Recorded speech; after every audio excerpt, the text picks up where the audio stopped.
हमारे चैनल में आपका बहुत बहुत स्वागत है। सभी को मेरा नमस्कार। शरद पूर्णिमा की आप सभी को बहुत बहुत शुभकामनाएं। तो आज हम करेंगे राम लक्ष्मण के लड्डू की पूजा और शरद पूर्णिमा के दिन तुलसी पूजा कैसे होती है। तो देखिए, सबसे पहले हमारे घर में कर रहे हैं जो तुलसी का पेड़ है, या आप मंदिर में कर रहे हैं तो इस तरीके से गमले के आसपास आप चौक बना लें। आप चाहे तो आटे से बना सकती हैं, नहीं तो आप किसी कलर से भी बना सकती हैं। जिस तरीके से देखिए मैं बना रही हूँ उस तरीके से बनाना चाहिए। और शरद पूर्णिमा के दिन तुलसी जी की विशेष पूजा अर्चना होती है, और राम लक्ष्मण के जो लड्डुओं की पूजा होती है वो तुलसी जी के पेड़ के पास ही होती है। तो यहाँ देखिए, सबसे पहले हम सुवास्तिक बना लेंगे, क्योंकि तुलसी जी की जो पूजा होती है शरद पूर्णिमा के दिन, उस दिन फूल बाती वाला दीपक नहीं जलाया जाता। जो दीपक हम पूजा शुरू करने से पहले जलाते हैं वो चौमुखी दीपक होता है, 4 बातियों वाला। देखिए ये आपको दिख रहा होगा। अब सबसे पहले हम दीपक प्रज्वलित करेंगे, फिर पूजा शुरू करेंगे। तो यहाँ इस तरीके से 4 बाती का दीपक आपको जलाना है, और 4 बाती का दीपक के बाद सबसे पहले हम तुलसी माँ को जल सींचेंगे। सबसे पहले आपको तुलसी माता को जल चढ़ाना है। इसके बाद देखिए, तुलसी माता को हम हल्दी चढ़ाएंगे। तो हल्दी तुलसी माता को लगाएंगे और तुलसी माता के चरणों में थोड़ी सी हम चढ़ा भी देंगे। चरणों में हाथ से लगा सकते हैं आप, या इस तरीके से देखिए जैसे मैं हाथ से डाल रही हूँ इस तरीके से भी आप तुलसी माता को हल्दी चढ़ा सकती हैं।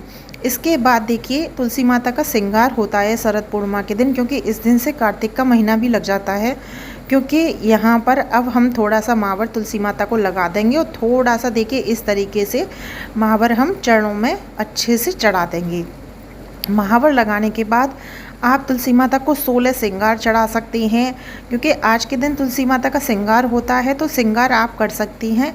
तो देखिए, कार्तिक का जो महीना होता है उसमें तुलसी माता की पूजा का विशेष महत्व होता है। तो सबसे पहले यहाँ पर एक रेड कलर की हम ओढ़नी उड़ा लेंगे, और इसके बाद हम एक बिंदी लगाएंगे तुलसी माता को। तो यहाँ बिंदी लगा दी है मैंने। उसके बाद देखिए, जो भी फूल आपके पास हैं आप वो फूल चढ़ा सकती हैं। वैसे तो हमने चुनरी उड़ा दी है, अगर आपके पास चुनरी नहीं है तो वस्त्र रूपी आप कलावा भी अर्पित कर सकती हैं।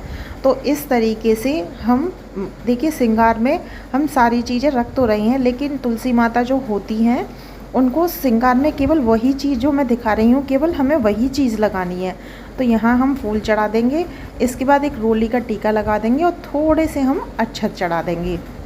इसके बाद जो भी फूल हों आपके पास, गुलाब के फूल हों या कोई भी फूल हो, वो फूल आप चढ़ा सकती हैं। तो यहाँ मैंने फूल चढ़ा दिए हैं। जब आप रोली से टीका करें तो थोड़े से अक्षत तो ज़रूर लगाएं। इसके बाद हम तुलसी माता को चूड़ियाँ पहनाएंगे। तो चूड़ियाँ आप रेड कलर की लें, रेड कलर का ही महत्व होता है। तुलसी माता को चूड़ी जो पहनाई जाती हैं तो रेड कलर की आप 3 चूड़ी ना पहनाएं, 2-2 करके 4 चूड़ी पहना सकती हैं, या सिर्फ 2 पहना सकती हैं, लेकिन 3 चूड़ियाँ ना पहनाएं और 1 भी ना पहनाएं, क्योंकि जोड़े से पहनाई जाती है। इसके बाद हमने श्रृंगार कर दिया है। अब इसके बाद हम प्रेम पूर्वक तुलसी माता की आरती कर लेंगे। आपको जो भी आरती आती है तुलसी माता की, वह आप आरती कर लीजिए। इस तरीके से यहाँ मैंने आरती कर ली है। आरती करने के बाद आज के दिन राम लक्ष्मण के लड्डू बनाए जाते हैं, क्योंकि आज के दिन राम लक्ष्मण के लड्डुओं का बहुत ही महत्व होता है। तो आपको 6 लड्डू बनाने हैं, उसका वीडियो भी मैं आपके साथ शेयर करूंगी। इसके बाद देखिए, अब करते हैं हम कथा शुरू, क्योंकि तुलसी के पेड़ के पास ही आज के दिन की राम लक्ष्मण के लड्डुओं की कथा सुनी जाती है। तो आप मंदिर में सुने, वहाँ सुन सकती हैं, घर पर भी सुन सकती हैं। तो आइए शुरू करते हैं। तो देखिए, एक सेठ जी थे, उनके 7 बहुएँ थीं। 7 बहुओं में से 6 बहुत ही पैसे वाले घर की थी, और 6 की जब शादी हुई तो पैसे वाले ही घर में वो आईं, क्योंकि उनके पति बहुत अच्छा काम करते थे और बहुत ही पैसा था। लेकिन जो सबसे छोटी बहू थी, ना तो उसके मायके में कुछ था, और शादी होके आई तो उसका पति भी कुछ नहीं करता था। तो फिर शरद पूर्णिमा के दिन पूजा के लिए सब जेठानी उसकी जाने लगी मंदिर में। अब उसके पास तो कुछ था नहीं, तो 6 लड्डू हमें बनाने होते हैं शरद पूर्णिमा के दिन राम लक्ष्मण के। तो अब सभी ने, जेठानियों ने बना लिए, उसके पास कुछ था ही नहीं, तो वो बनाती कहाँ से। अब वो कहने लगी कि चलो मंदिर चल रहे हैं, वहाँ पे तुलसी का वृक्ष है, वहीं बैठकर कहानी सुनेंगे और पूजा करेंगे। अब वो कहती है जब था ही नहीं, कुछ हुआ ही नहीं था, या लड्डू किससे बनाती। तो वो कहती है रुक जाओ दीदी, अभी थोड़ी देर में चलेंगे। तो वो कहती हैं क्यों। तुम्हारे पास तो कुछ ना है ना होगा, तो तुम कैसे जा पाओगी? थोड़ी देर रुक जाएं तो कहाँ से आ जाएगा जो थोड़ी देर रुक जाएं? ये कहो ना कि है ही नहीं तो तुम क्या जाओगी। तो कहती है दौरानी कि रुको रुको अभी मैं आती हूँ। तो वो अंदर जाके अपने पति से कहती है कि जेठानी तो मुझे छोड़ के जाने के लिए तैयार ही नहीं है, और वो जिद कर रही हैं कि मैं पूजा करने के लिए मंदिर चलूँ, पर मेरे पास तो कुछ है ही नहीं, मैं पूजा करने के लिए कैसे जाऊँ। तो उसका पति कहता है कि रुको अभी मैं जाता हूँ, कुछ इंतज़ाम करके लेके आता हूँ। तो उसका पति जाता है, तो उसके पास पैसे तो थी नहीं, ना वो कुछ कमाता था, तो वहाँ कहाँ से इंतज़ाम करता। तो वो घूम घाम के आ गया, उसे कुछ नहीं मिला। लौटते समय जब वो आने ही वाला था, तब उससे एक सीताफल का वृक्ष मिला। तो उसने सोचा कि कुछ नहीं है इससे, तो फिर मैं 6 सीताफल ही तोड़ लूँ।